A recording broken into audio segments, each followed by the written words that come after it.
Hello, in this video I'm gonna walk you through the financial model Excel template. I will show you the main inputs, the core outputs, reports and charts. So let's get started.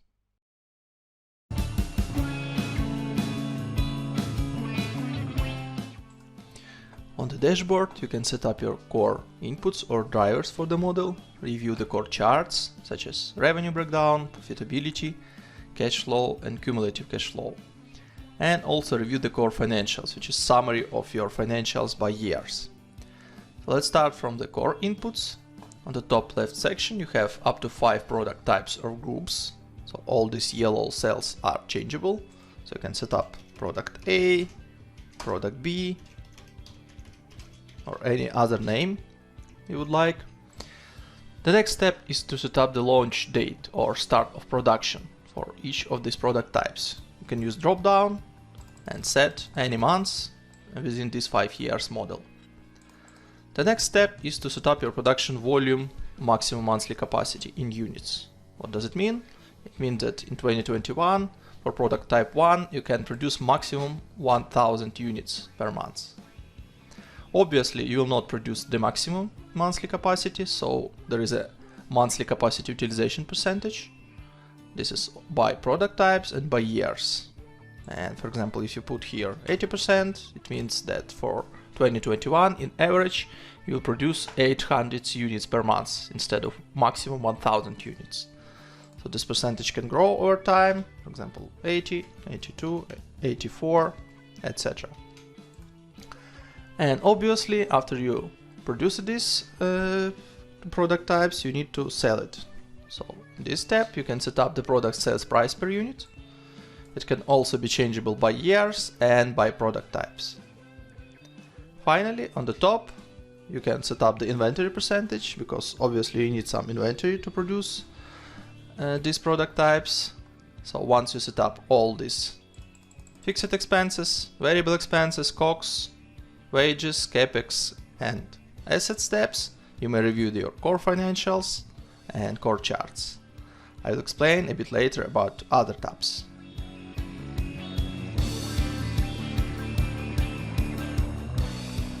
On the Seasonality tab you can set up your capacity utilization seasonality assumptions across the months. So the dashboard previously set up the average capacity utilization by years, and here you may just adjust it for different months across the year. So minus 10% means that, for example, if you have 50% of average capacity utilization across the year, you will multiply this 50% by 0.9 and you will have 45% of capacity utilization for the February. And vice versa. If you have in July plus 10%, for example, so you will multiply your 50% by 1.1 and you will have 55% of capacity utilization for July. If you don't need any capacity utilization seasonality, you can just put 0 across all the months and it will be flat across all the months of the year.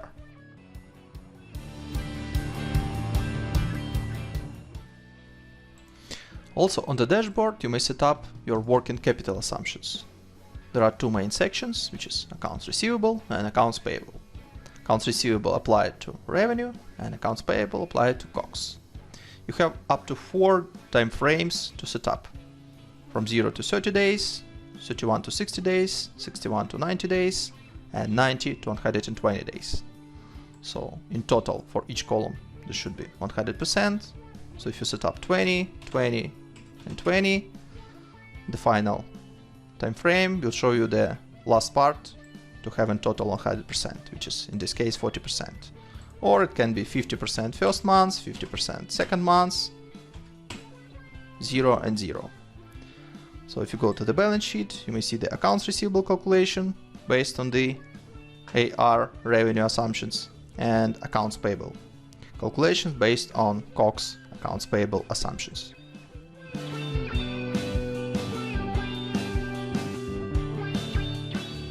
On the income statement tab you may see your main components of your profit and loss, which is total revenue, total cost of goods sold, gross margin, total variable expenses, total admin salaries and wages, total fixed expenses, EBITDA, depreciation and amortization, EBIT, interest expense, net profit before tax, your corporate tax, and as a result, net profit after tax. Please note that each category has its own subcategories, so you may click on this plus button and see the detailization, for example, for fixed expenses, or for variable expenses, or for example for the revenue. On the cash flow statement, you may see your cash flow broken down by cash flow from operating activities, cash flow from investing activities, and cash flow from financing activities. The same information you may see on the cash flow statement in a direct method, operating, investing, and financing activities, but in more collapsed form. Just easier to see the information here. And the balance sheet will show you the breakdown of your current assets, non-current assets, current liabilities, non-current liabilities, and equity by its subcategories. The summary of three statements you may find on the Financial Statement Summary tab. On the top you have income statement broken down by 5 years, and the selected year, which you can change here, broken down by months. Below you may see the same information on the chart form. The next set of tables and charts will show you the balance sheet, main KPIs broken down by 5 years and selected year by months. And the last part will show you the cash flow statement breakdown for the 5 years and for 12 months for the selected year, as well as charts with the same information.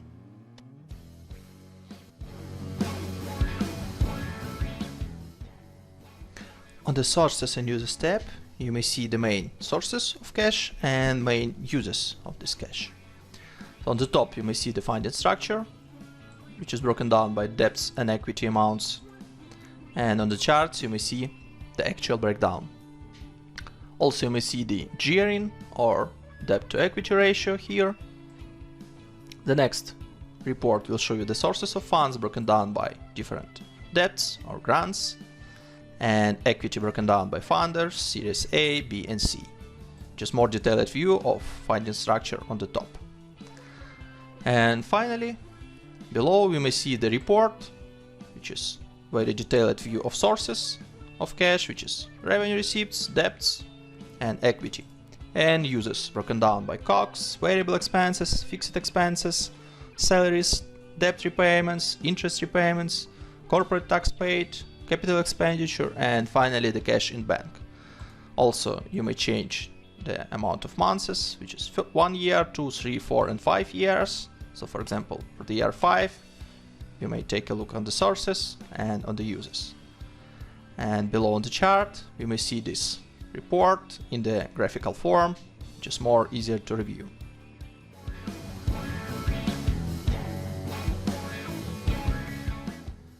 On the Financial Charts tab, you may see the main financial outputs in the graphical form. So on the left side you may see the chart for the 24 months, and on the right side you may see the chart for the 5 years or 60 months. So the top couple of charts will show you the revenue breakdown by product types. The next couple of charts will show you the cash balance for the 2 years and for the 5 years. The next couple of charts will show you the operating cash flow, broken down by cash inflow and cash outflow. The next couple of charts will show you the EBITDA breakdown, which is revenue, COGS, and OPEX. And finally, as a yellow line, you may see the resulting EBITDA value by months. And finally, on the last couple of charts in this tab, you may see the EBIT value by months.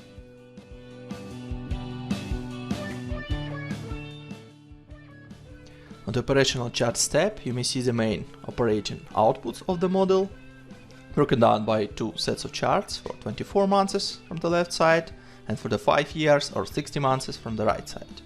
At the top you may see the production volume in units for different product types. The next couple of charts will show you the productivity outputs, which is revenue per day and OPEX per day in average. And finally, on the last couple of charts, you may see the workforce productivity, which means that revenue per one employee and OPEX per one employee, broken down by 2 sets of charts for 24 months and for the 5 years.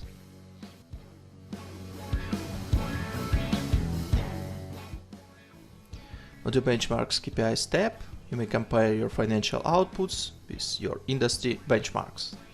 So you have 5 different benchmarks, which is gross margin, contribution margin, net profit, EBITDA, salaries and wages as a percentage of revenue. So in these cells you may see the values produced by the model after you set up all the drivers, and in these yellow cells you can set up your industry benchmarks. For example, gross margin for your industry, for your particular country is 85%. So below you may see the same information in graphical form. As the orange columns you may see the industry values or industry benchmarks, and as a blue column you may see the values produced by the model. So you may compare it on the graphical form as well.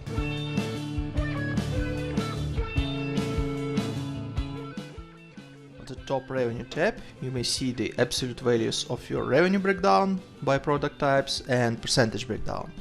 So on the top you can see this in tabular form. You have 5 product types and 5 years, and you can see the absolute values of your revenue. And on the right side you can see the percentage breakdown. Below you can see the same information in graphical form. So on the left side you may see the absolute values and percentage breakdown by years, and on the right side you may see the charts with absolute values. A bit below you may see the revenue depths for the selected year. This year is also changeable, so you may review the revenue depths and monthly run rate for example 2024. And finally you may see the revenue bridge between these 2 years, which are also changeable. So you can set up for example from 2022 to 2024, and you may see the main drivers of your revenue growth by different product types.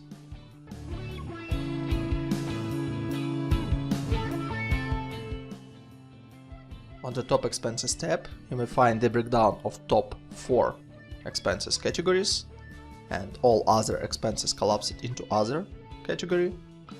You may see the breakdown of absolute values broken down by years with a total below, and also to the right you may see the percentage breakdown of these expenses.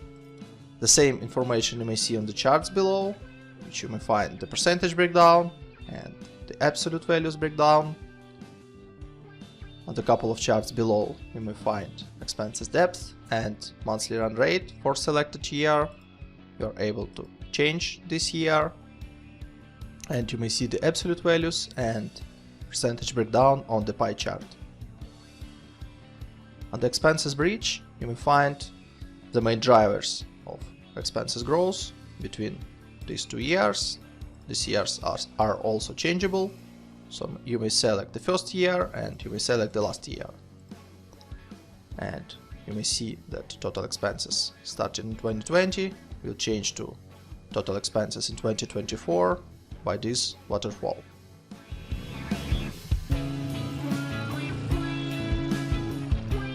On the Breakeven tab you may find the calculation of revenue breakeven level and breakeven chart. For this particular use case you may find that your revenue breakeven level is less than actual revenue calculation. This means that company is profitable.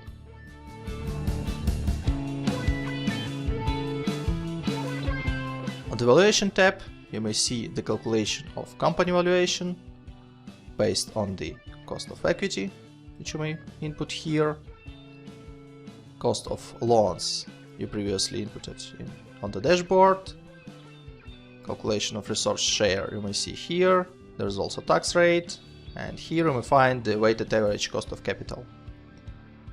In the valuation model there is 2 valuation methods, which is EBITDA multiple and revenue multiple. You may select one of them, and below you may input multiple of methods. Based on this information we can see terminal value, which is calculated on unlevered free cash flow. You may see the present value of unlevered free cash flow, NPV, and multiplicator evaluation for this particular company.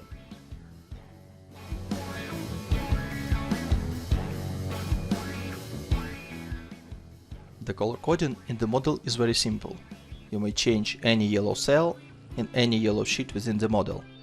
This means that this yellow cell has some input, assumption or driver which impacts the calculation within the model.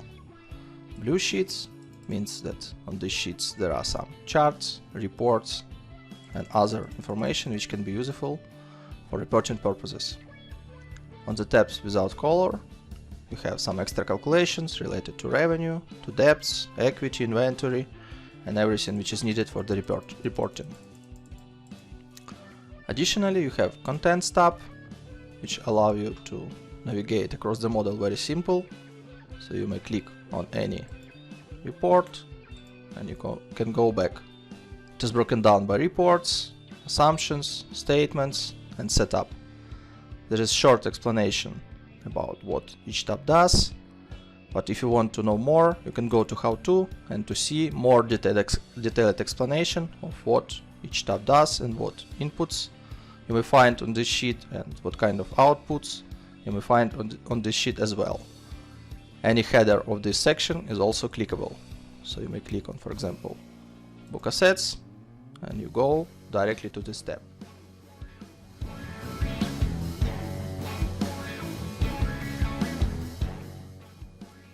On the Wages tab, you can input your headcount by categories, with hire and fire date, with annual salary, with ability to input different number of employees by years, with annual salary rise percentage, with monthly bonus and tax rate. Let me give you a couple of examples. Let it be CFO, which you are going to hire in March 20. You're not going to fire him, so the fire date will be December 24. So annual salary can be $50,000, and this will be one CFO over the time. So you may see one CFO, which is one headcount, starting from March till the end of the model, which is December 24. Also, you can input 5% of salary growth rate. You may see the amounts by years connected to this annual salary and impacted by annual salary rise. Let's set up 10% monthly bonus and 5% of tax rate. So you may see below the calculation of salary broken down by months, monthly bonus, which is 10%, and 5% of monthly taxes related to the payroll. Another option would be admin account, which will start in April, which will grow till the end of the model with annual salary of $30,000. Let it be in year number 1, 2, then 4, 6, 8, and 10 headcounts. 3% of annual salary growth, 5% of monthly bonus, and 5% of payroll tax rate. So in here you may see total staff numbers, which is 2 for the year number 1, 2020. Starting from year 2021, you have 4, then 6, 8, and 10 in the last year of the model. Again, calculation of salaries for these two, in this case 4 headcounts, calculation of bonuses, and calculation of monthly based taxes. You may see an income statement, total salaries and wages, and here you may see the total amount of bonuses, payroll taxes, and wages for these headcounts.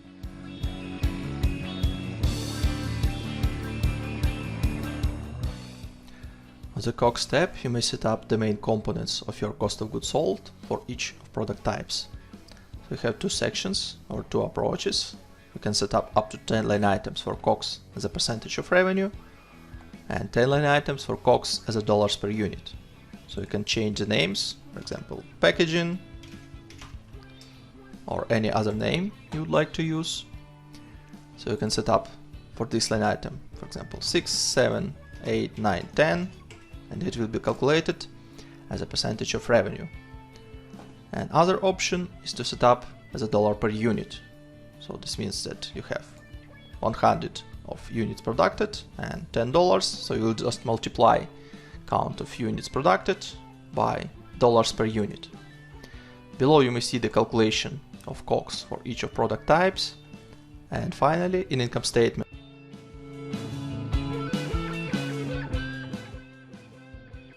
For the variable expenses tab, you may set up to 6 categories of your variable expenses as a percentage of total revenue. So on the left side, you may see the names of your variable expenses line items, so you can type in any name if you would like. And on the right side, you may see the variable expenses assumptions. So 10% means that for warehouse expenses in 2021, you will pay 10% of your total revenue. So it can grow over the time, for example, 12%, 14%, 16%, 18%.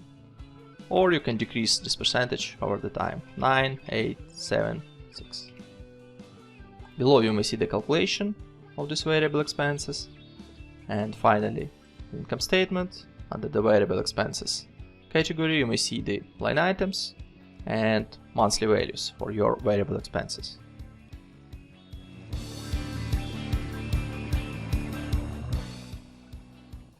On the fixed expenses tab, you may input up to 15 line items for your fixed expenses. Let me show you how it works. For example, you have utilities. You will start pay starting from March 20 till the end of the model, which is December 24. You may see it here. Let's pretend periodicity will be daily with amount of $50 per day.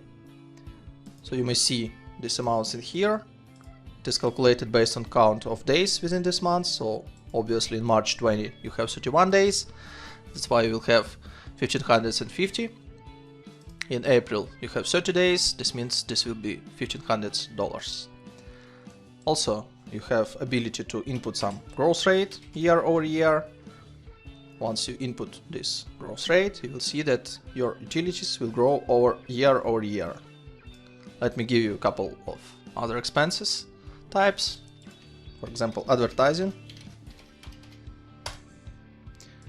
Let it start in March and finish in August 24. This will be on weekly basis with amount of $100 without any growth. So starting from March till August 24, you have $400 per month, which is 4 weekly payments each month. And that's it. Another option is bi-weekly. For example, $500. You can start from July, for example, and you will have 2 payments, which is 2 bi-weekly payments within the month. $500 multiplied by 2, you have $1,000 per month. Again, you can input some growth rate and you will see that your advertising expenses will grow year over year till the August 24, which is the last date of this expense type. Another option, office setup, which can be one-time payment, which will happen in February 20 with amount of $5,000. Obviously, you should not input any growth rates because this is just one-time fee, and you may see that office setup will happen in February 20 with this amount. Another option, insurance. Let it be start from January 20 till the end of the model, and it can happen monthly with $1,000 per month, with 5% of growth first year, 3% of growth second year, 2% of growth third, and 1% year number 4. So you may see this calculation here. Starting from January 21, it will grow for 5%, which is $50. And starting from January 22, it will grow for 3%, which is additionally $32. Another option, quarterly. You may see that insurance will be paid $1,000 each quarter. You can start it, for example, from February, and this will be shifted to 1 month forward. Another option, semi-annually. In this case, you will have insurance payments once per half a year, again with a percentage of growth. And the last option is annual payments or yearly payments. You'll pay one time per 12 months. starting from February till December 24. For each expense type you can use gross rate, and the calculation you may see in here.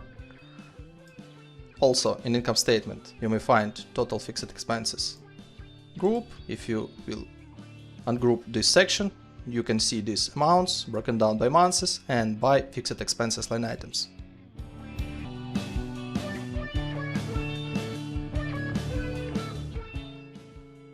On the CapEx tab you may input up to 20 development expenses categories. Let me give you a couple of examples. So for example, office development with purchase date of February 20 with spending of $10,000, and you also can input payment delay. What does it mean? Let me set up 2 months for example. It means that this amount will be accrued in February because of purchase date is February, but paid development expenses will be in April 20 for this office development. And you will have some balance of CapEx accounts payable for 2 months. Let me give you another example. Other development expenses. Let's say March 20, $5,000 with 0 payment delay. This means that this amount is accrued in March and paid in March as well. The total amount of development expenses you may find in Assets tab. By default it has useful time for 5 years for the calculation of depreciation. You may find calculation of depreciation for development expenses in here. Here you may also find capital expenditure and closing net book value. Additionally, you have up to 6 placeholders for other assets. For example, other assets with useful time of 10 years with cost of $25,000 and with launch date in April. You may find it in here. You can see capital expenditure. You may see book depreciation by months for these amounts, and you may see closing net book value. The total amount of depreciation you may find in income statement. On the cash flow you may find cash flow from investing activities for these assets, and on the balance sheet you may find fixed assets amount under non-current assets and capex prepayment and capex payables as well.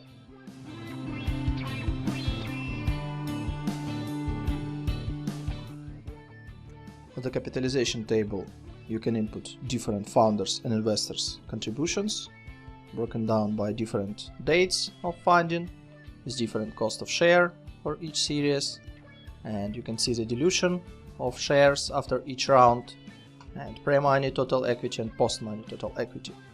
Let's pretend that we have 2 founders, founder 1, founder 2.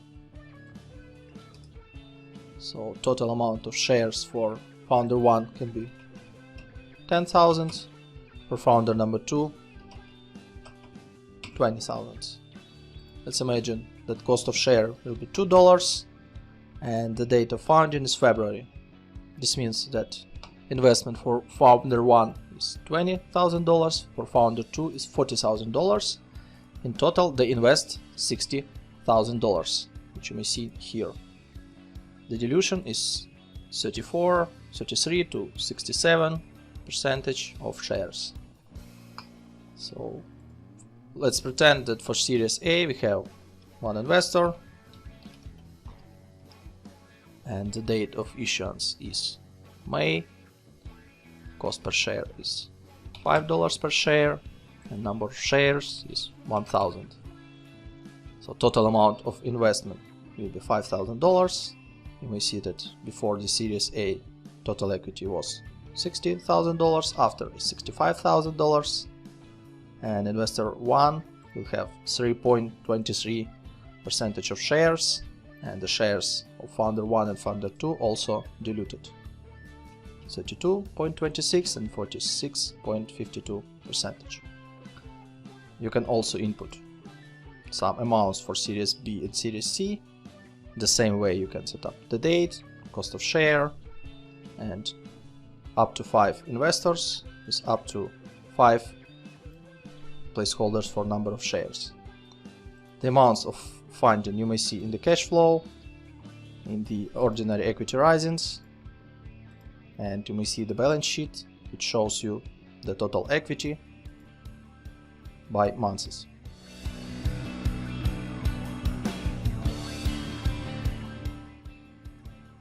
Also on the top of the dashboard you have debt assumptions. Let me show you how it works. So for each debt you are able to select the debt type. There are 2 debt types in the model, which is annuity and usual. Annuity means that each monthly payment, which consists your debt repayment plus interest expenses, will be equal each month. In case if you will select usual, your main debt repayments will be equal parts and interest will be just interest on the debt's closing balance. Let me give you an example how it works. So you may input some amount of the debt, the launch date, term will be 60 months, and interest can be 5%. You may also input the grant, which is just simple amount, which is paid in some specific months, and that's it. No repayments, no terms in terms of interest. So all the calculations of the debts you may see on the Capital tab. Calculations for the debt number 1, debt number 2, debt number 3, total debts with grants. These calculations impacts income statement, interest expenses, the cash flow, interest paid, debt drawdowns, debt repayments, and on the balance sheet you have the debt closing balance.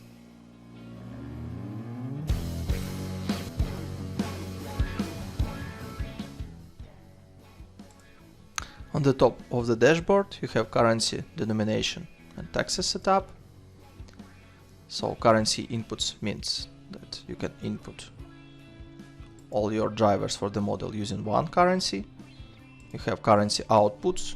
It can be the same as currency inputs and it can be different from currency inputs. So let me give an example. When you input in United States dollars, you have euro as an outputs, and for this case you can set up currency exchange rate. This is 1.2 for example. In this case you will have in the model all your inputs in United States dollars, all your outputs in euros, and there will be conversion rate between currency inputs and currency outputs. Additionally you have denomination, which means that you can denominate all your outputs on the reports.